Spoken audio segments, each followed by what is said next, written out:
American and Israeli forces have launched a series of airstrikes on several cities in Iran, an operation that Donald Trump described as major combat operations. Following the attacks, Trump urged the Iranian public to rise against the government and called on Iranian forces to surrender. Israel said the strikes were a preemptive attack. Soon after, reports emerged that Iran's supreme leader, Ali Khamenei, had been killed, a claim later confirmed by Iranian state television. In response, the Islamic Revolutionary Guard Corps (IRGC) announced that it had begun retaliatory strikes against American bases and assets across the Middle East. The counter-operation was named Truthful Promise 4. This comes after weeks of threats and negotiations over Iran's nuclear program. Here is how the international community is reacting.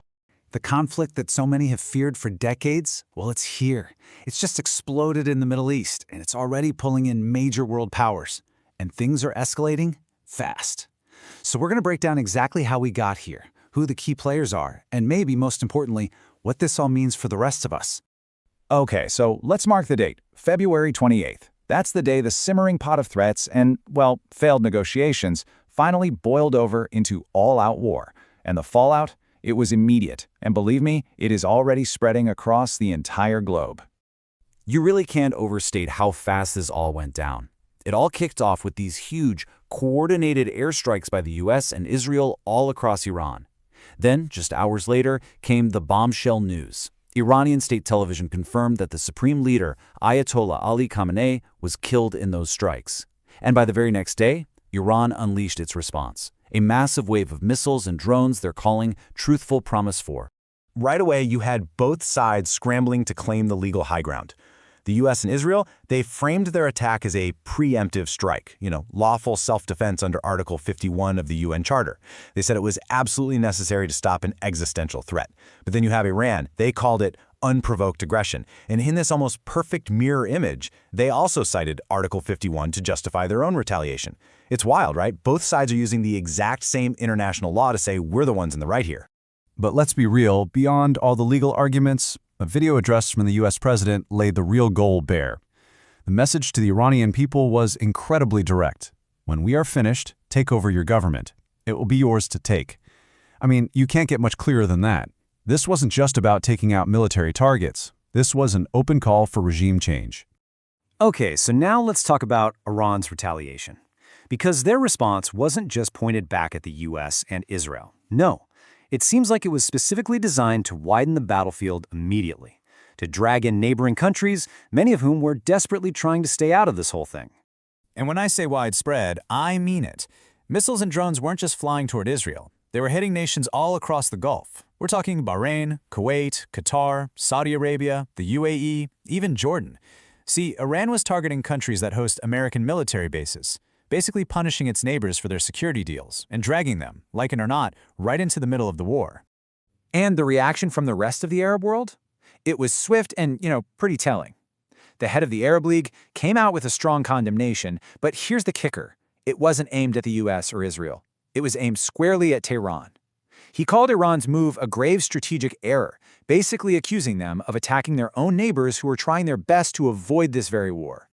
So, while all this is happening on the ground, the diplomatic battle begins. An emergency meeting of the UN Security Council gets called, and it pretty much instantly turns into a global stage, showcasing just how deeply divided the world is over this. So the US ambassador gets up and makes Washington's case. The argument? Peace is preserved through strength. The whole message boiled down to this one idea, that the cost of inaction, just letting things be, would have been way, way worse than the cost of this attack. Then, Iran's ambassador fires right back. And they don't mince words. They call the strikes a war crime and a crime against humanity. And there you have it. Two totally opposite, totally irreconcilable versions of reality presented on the world's biggest diplomatic stage. And then Russia steps up to the microphone. Their ambassador doesn't just condemn the attack, he gives this very explicit warning, saying that this aggression, this could be the spark that ignites a fire that spreads far, far beyond the Middle East. So you might be wondering, where are the Europeans in all this? America's usual allies? Well, it's complicated. For starters, they weren't consulted and they definitely didn't participate. Their official statements are all about urging de-escalation, while at the same time, they're condemning Iran for attacking its neighbors. The UK did confirm its plans are doing some defensive operations in the area, but really, the overall vibe is just deep, deep concern. They're trying desperately not to get pulled into a war they never wanted. Okay, so if Europe is walking a tightrope, the positions of China and Russia are, well, they're just as tricky, but in a different way. They've been very loud in condemning the US action, but what they're actually doing, or maybe more importantly, what they're not doing, tells a completely different story. To really get China's perspective here, you have to know this one key phrase, strategic insulation. What does that mean? Well, it's pretty simple. It means China will always put its own national economic and security interests first. They avoid getting tangled up in other people's fights, even if a supposed partner is involved. And this slide really shows you that policy in action. Look, on one side you've got Iran, a major energy supplier for China, so of course Beijing issues these strong diplomatic condemnations. But on the other side, their trade with the Gulf states, the same countries Iran is now hitting, is worth way more. So what's the result? China calls for everybody to calm down, pulls its own citizens out of Iran, and steers clear of any real military backing. Their own wallet is forcing them to play both sides of the fence. Russia's approach? Well, it's a much more, let's say, transactional calculation. Moscow gets to stand up and condemn American aggression, which plays really well with their global narrative. But behind the scenes, a chaotic Middle East is actually good for them. It distracts the West. And even more importantly, those surging oil prices, they pump cash directly into the Kremlin's budget, helping to pay for their ongoing war in Ukraine. And that brings us to the fallout that affects literally everyone, everywhere. Because you have to understand, a war like this, even if it feels far away, sends immediate, massive shockwaves right through the global economy. Just look at this, a 50% jump in European natural gas prices, almost overnight. Oil prices shot up nearly 10%. What you're seeing is the fear premium. It's what gets instantly baked into the price of energy the second missiles start flying in the Gulf.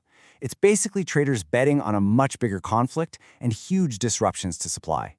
And here is exactly why that fear is so real. You're looking at the absolute choke points of the global economy. The Strait of Hormuz, a third of all the world's oil that travels by sea goes through there. The Red Sea, 15% of all global trade. And right now, both of them are active war zones. It's like putting a clamp on the world's main arteries.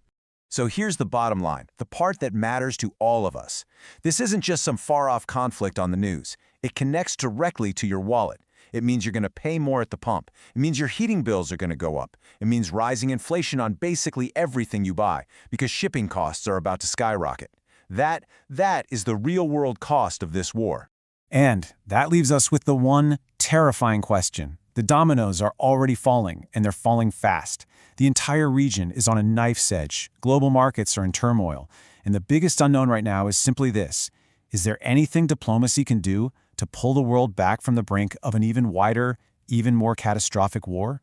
Thank you for watching Today with Nana. Don't forget to like, share, and subscribe for more updates. Goodbye for now, and see you next time.